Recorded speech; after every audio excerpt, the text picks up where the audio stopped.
This is numbers 9 and 10 on the study guide. Number 9 says explain why WX must be parallel to DE. So what we want to look at is if it's truly parallel, we learned a theorem that said if these lines were parallel, then it cut these two sides here proportionally. So if we can prove that this over this is equal to this over this, which means if we can prove that we have ratios here that are proportional, then by the converse of that theorem, we could say that the lines are parallel.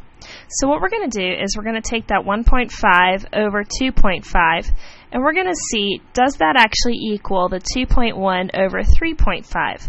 And again, you can use your calculator here to check this. You can cross multiply and see if it works. I'm going to show you by changing these to decimals. So this would be 0.6. And then if we do 2.1 divided by 3.5, we get 0.6, which is a true statement. And so since that's true, that must mean that these lines right here cut this triangle into ratios that form a proportion. So by the converse of the triangle proportionality theorem, WX, segment WX, must be parallel to segment DE.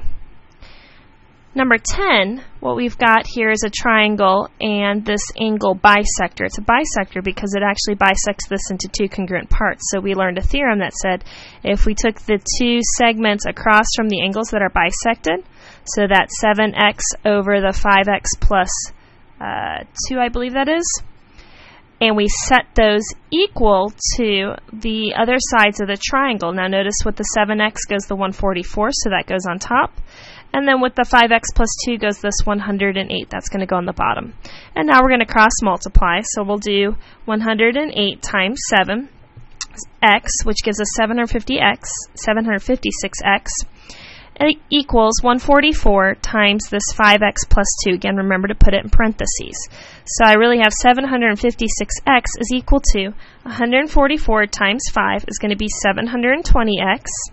And then 144 times 2 would be plus 288.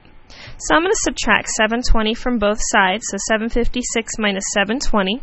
And then what that's going to give me is 36x is equal to 288.